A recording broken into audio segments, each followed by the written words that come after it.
A lo largo de la historia, el ser humano ha creado distintas formas de representar conceptos abstractos a través de figuras que desafían la lógica de la naturaleza. Sin ir más lejos, los antiguos griegos personificaban fuerzas naturales y aspectos de la vida en sus dioses: el rayo, el poder, la ira, el amor, el matrimonio. Pero lo interesante no es solo cómo funcionaban estas ideas dentro de su sistema religioso, sino cómo lograron sobrevivir al paso del tiempo como arquetipos dentro de las sociedades modernas. No es casualidad que muchos superhéroes y personajes de cómics estén inspirados en estas figuras. Y de la misma manera, a lo largo del siglo XX, el cine consolidó otro gran arquetipo, heredado del folclore y la literatura del siglo XIX: el monstruo, un tipo de figura que, a diferencia de los dioses, no representa lo divino del ser humano, sino sus aspectos más oscuros, reprimidos e incluso incomprensibles, a veces desde el rechazo, pero muchas otras desde el morbo y la curiosidad. Y es así como más de un siglo después de su llegada al cine, seguimos contando historias sobre ellos, desde reinterpretaciones románticas como La Bella y la Bestia, hasta versiones más terroríficas o inclusive heroicas. Hablemos de The Bride, película dirigida por Maggie Gyllenhaal, la cual sí es la hermana del actor Jake Gyllenhaal, pero además es una actriz y directora. Actuó en películas como Batman, el Caballero de la Noche, interpretando a Rachel, también en Nanny McPhee, entre otras, pero hay que decirlo, tampoco es que sea una estrella clase A en términos de fama dentro de Hollywood. Sin embargo, debutó como directora en el año 2021 con su largometraje titulado La hija oscura, película protagonizada por Olivia Colman. Además de eso, creo que dirigió un episodio para una serie de documentales, pero esta es su segunda película, por lo menos dentro de lo que respecta a Hollywood.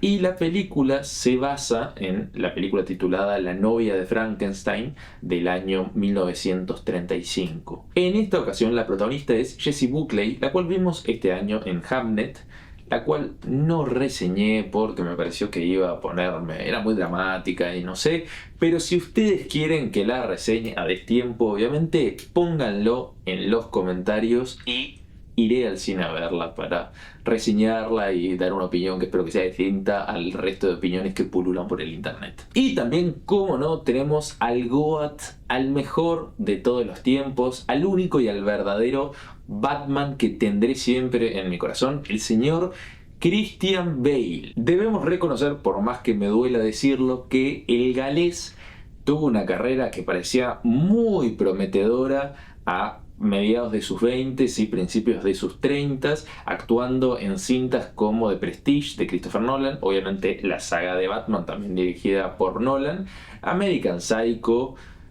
El tema es que después su carrera quedó en un punto donde la verdad no resultó todo lo que prometía en términos de papeles icónicos. Sí, hoy estoy bastante bardero con los actores, pero hay que decir las cosas como son. Ya tuvimos los Oscars, vimos que Michael B. Jordan le ganó a Timothée Chalamet y le ganó a Leonardo DiCaprio, el cual, por cierto, era popular por ganarle en todos los castings a Christian Bale. Es más, el papel de Patrick Bateman en American Psycho se lo quedó Christian Bale porque los productores no querían poner a un sex symbol como lo era Leonardo DiCaprio en esa época a interpretar a un asesino de prostitutas y gente rica. La trama de la película sucede en Estados Unidos a lo largo de distintas ciudades, si no me equivoco son Nueva York, Chicago y no recuerdo si hay alguna otra. Hay un viaje en tren por los bosques, calculo que debe ser un camino en el medio. Y estamos parados unos 100 años después de la creación del monstruo de Frankenstein, el cual le llamaremos Frank por motivos de abreviar su nombre y también porque es como lo llama su interés amoroso durante la cinta. Va a lo de una doctora la cual tiene tesis y estudios hechos sobre reanimación en los mismos estudios que innovó el doctor Víctor Frankenstein, y Frank le pide a la doctora que ésta le haga una novia para así ya no estar solo en este triste y frío mundo. Frank y la doctora van y desentierran un cuerpo. En ningún momento se nos explica por qué decidieron que fuera ese cuerpo en específico, porque no tenían forma de saber cómo lucía la persona antes de desenterrarla. Es más, inclusive Frank se sorprende por lo linda que es. Entonces no sé bien si fue que vieron el diario y vieron que la muerte había sido hace pocos días, entonces el cuerpo debía estar fresco y vieron la causa y vieron que podían reconstruir el cadáver. Digamos que es una casualidad narrativa que desentierran el cuerpo de una chica que se llamaba Aida. Aida era una prostituta la cual A lo largo de la película nos enteramos de que estaba sirviendo como informante para la policía, en un caso en donde el objetivo era el jefe mafioso local, quien ya había desaparecido a varias de las chicas y específicamente les había cortado la lengua. Menciono lo de la lengua porque es un dato al cual se hace referencia varias veces durante la cinta. Aida, después de increpar a este jefe mafioso, es asesinada por dos de sus secuaces, la tiran por la escalera y es así como se da las condiciones necesarias para que pueda ser posteriormente reanimada por la doctora y Frank. Pero hay un detalle el cual todavía no les mencioné y es una pieza clave. Y es que en realidad la película comienza con Mary Shelley. Mary Shelley es la autora del libro de Frankenstein y tenemos una escena de ella hablando frente a cámara en un contexto de blanco y negro, donde a través de una leyenda se nos cuenta la apuesta que llevó a la autora a escribir el Frankenstein y el posterior cáncer, si no me equivoco, era cáncer de útero que tuvo y cómo eso terminó afectando su sanidad mental. Todo esto, la parte del cáncer no, pero el resto, lo de la apuesta, lo menciono en mi reseña de Frankenstein dirigida por Guillermo del Toro, así que se las dejo por acá. No sé si creo que va por el otro lado que sale la tarjeta, la puta madre. Bueno, voy a dar vuelta a la imagen para que vayan a verla después de que acaben este video. La película nos muestra cómo Mary Shelley en ese estado como que posee el cuerpo de Aida y es esto lo que provoca que Aida termine de exteriorizar todo el tema en la junta y en el bar con el mafioso, lo cual provoca que la maten. Voy a hablar de esto más adelante, pero es que un poco raro entender si es que Mary Shelley la está poseyendo o es que Aida ya tenía esa personalidad medio de loquita o cómo están dando la cosa. Pero básicamente con esto podemos establecer que hay una especie de metaficción porque Frankenstein existe en el mismo universo que Aida, pero al mismo tiempo es Mary Shelley quien la posee a Aida. Es medio raro. La otra lectura es que en realidad toda la historia la está inventando Mary Shelley en sus últimos días, pero no queda muy en claro cuál es la dinámica con respecto a esta cuestión en particular, pero me parece un tema interesante a mencionar porque va a ser algo recurrente a lo largo de la cinta. Una vez Aida es revivida, esta no recuerda nada de su pasado. Spoiler, posteriormente durante la película lo va a recordar. Entonces, básicamente Frank y la doctora le inventan una identidad haciéndole creer a esta de que Frank y ella eran pareja. La película por un momento parece que se va a ir al lado del romance, a ver cómo la relación de los dos progresa, pero en un momento se van de joda, van a bailar, se arma quilombo y terminan teniendo que huir de la policía. Es así como a mitad de la película se nos introduce otra trama, la cual es la de Penélope Cruz y Peter Sarsgaard, quienes son ambos detectives. Técnicamente él es detective y ella funge como su asistente porque en el contexto de la época todavía está mal visto que una mujer sea detective, pero a efectos prácticos son los dos detectives. Y de alguna manera, mientras tenemos el desarrollo de la relación entre Frank y Aida y la búsqueda de identidad de Aida, también tenemos la trama de estos dos detectives, la cual poco a poco vamos viendo cómo se va acercando más a la trama principal. Si todo esto que les expliqué les parece caótico y confuso, efectivamente es así también cuando estás viendo la película. Y es que me pasó que en un punto no sabía cuál era la historia que me querían contar. Por un lado, parece que el punto de la cinta es Frank queriendo no estar solo en este mundo y ver cómo interactúa con alguien que es igual que él aparentemente, pero termina teniendo una personalidad distinta. Pero por el otro lado, la dinámica entre Frank y Aida sigue medio como una lógica y un arco de Bonnie and Clyde. Y parece que vamos a ver su amor criminal y cómo los detectives lo van persiguiendo. Pero al mismo tiempo tenemos la búsqueda de identidad de Aida y su relación con la mafia local que les mencioné. Y si bien en los papeles podría parecer que todas estas historias se podrían contar en un mismo marco, no funciona para el contexto de la película porque se sienten como una historia que tiene muchas puntas pero que no termina de aprovechar ninguna de ellas. El romance no se llega a sentir como tal en términos del género romance. La trama detectivesca se queda corta, la parte de la mafia es por demás genérica, no hay un antagonista en ese sentido, simplemente un nombre que se menciona, Don Señor Mafioso. De la misma manera, la película trata de, en un momento, dar un mensaje feminista que me hizo acordar un poco a la película del Joker, en cómo se dan los hechos. Por la duda no me saquen de contexto, en donde Aida tipo tiene un momento donde le pega un tiro a un policía y tira un discurso, y en base a ese discurso es el puntapié para todo un movimiento feminista que ocurre. ¿Por qué digo que esto me hace acordar a la película de Joker? Porque en realidad es un movimiento que se inspira en una figura disruptiva, pero que en realidad esta figura no tiene una intención explícita ni de hacer ni de liderar. ¿Cuál es el problema? Que este movimiento no tiene ninguna consecuencia para la trama de la película, es simplemente como, no sé, como decir, ay, mira, sirvió para inspirar, pero se siente como algo ni siquiera secundario, se siente como un gag, un easter egg, algo que está ahí pero lo sacás y no cambia nada. Del mismo modo, todos los hechos que se desarrollan durante la cinta se siente que ocurren por conveniencia, como que, bueno, ahora necesitamos que haya un conflicto, que tal personaje se comporte como un boludo y los ataque.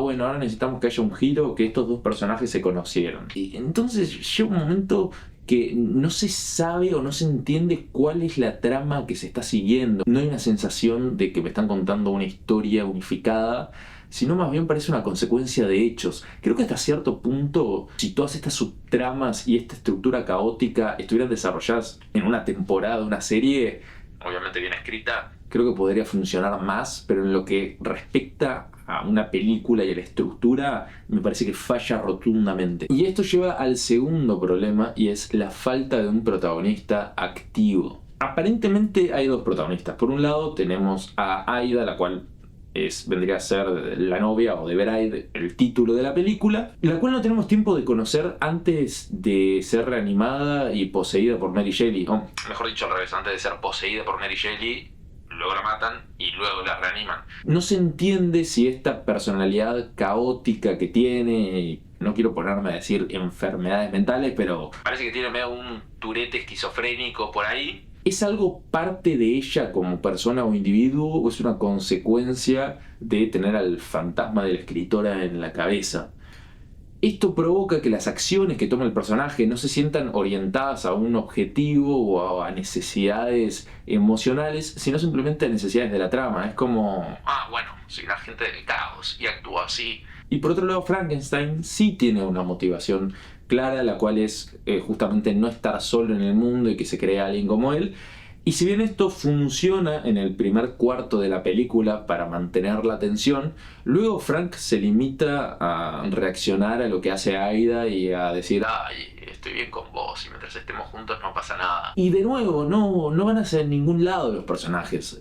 Frank me pareció que las capas que tiene lo vuelven interesante. Tiene un gusto por el cine, en especial por un actor que vemos que tiene que ver mucho con la cuestión de no sentirse aceptado y sentirse en constante peligro, lo cual funciona como desarrollo de personaje, pero no funciona como protagonista que mueva la historia. Y la combinación entre estos dos personajes es que la relación termina sin funcionar. Primero, porque la relación se basa en una mentira. Frank lo que le dice a Aida es que ellos dos eran pareja y Aida está como en la película dudándolo, pero al mismo tiempo creyéndole.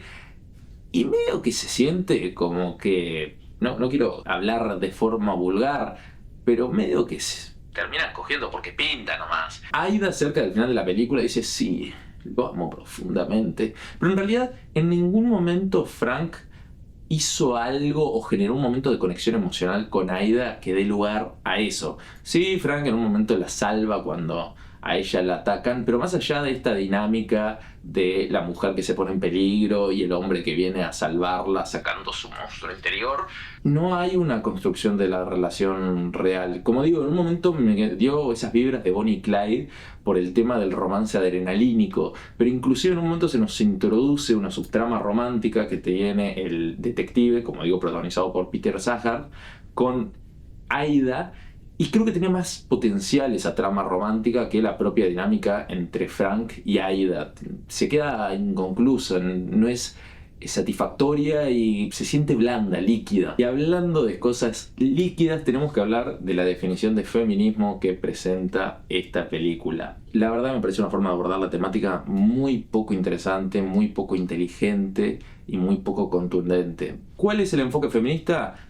Todos los hombres son unos aretes. El detective, Frank, el mafioso claramente. No hay ningún personaje masculino que por lo menos sea neutro. Todos son detestables.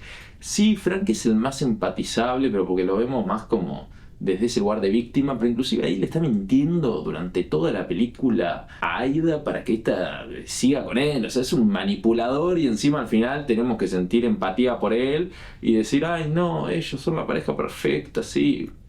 No tiene sentido. El detective en un momento parecía ser el personaje más íntegro que le daba su lugar al personaje de Penélope Cruz y al mismo tiempo era un personaje gris, pero spoiler, termina siendo un pusilánime corrupto mentiroso, que sí, no te lo plantean como que es malo, pero de todas formas, o sea, la lógica feminista acá es todos los personajes masculinos no sirven para nada. Y como digo, la subtrama de Aida y el movimiento que hace tampoco es que lo desarrollan. Entonces, no es que decís, ah, no, bueno, los personajes masculinos son el enemigo, pero hay un mensaje feminista en el cual se le da foco. No, es simplemente un detalle como para vender la película o para cumplir con el mandato social que se le quería atribuir. Y lo peor es que termina habiendo una ironía narrativa con esto, y se da con el personaje de Penélope Cruz, la cual su trama es básicamente: quiero ser detective, muestro cualidades como detective más que cualquiera de mis otros compañeros, pero como soy mujer, me minimizan y no puedo. ¿El arco está bueno? Sí. ¿Cuál es el problema? Que cuando finalmente logra ser detective, no hace nada.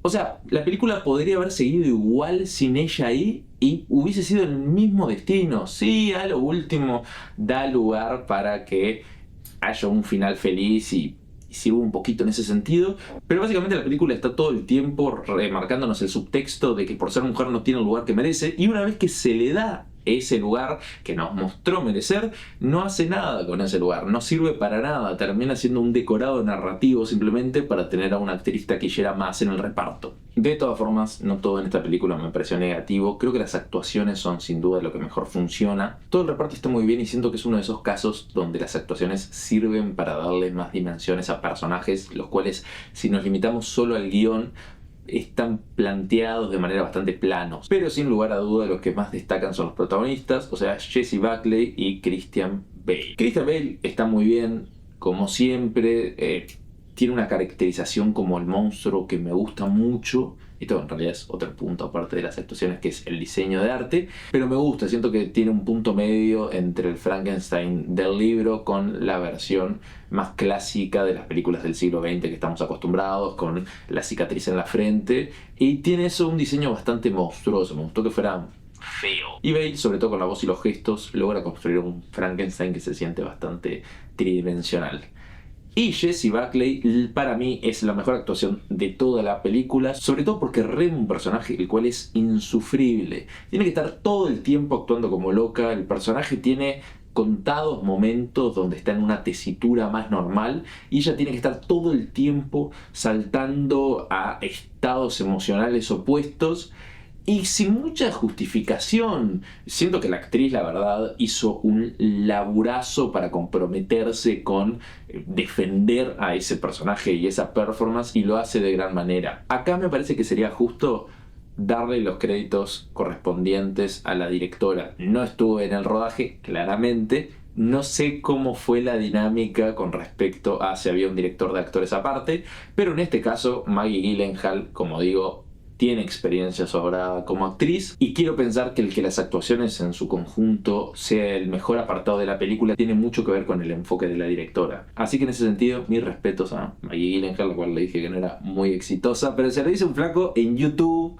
no creo, además se lo estoy diciendo en español, ella que lo va a ver. Y luego, como último punto positivo, esto es terriblemente subjetivo, pero a mí me gustan las referencias que hay al cine de monstruos del principio del siglo XX. Es muy icónico. Es más, para mí podrían haber metido el acelerador hasta el fondo y tener más escenas en blanco y negro y más escenas con esos recursos. Hay un momento que se nos muestra la cabeza de Aida en la vasija y a mí me gusta eso.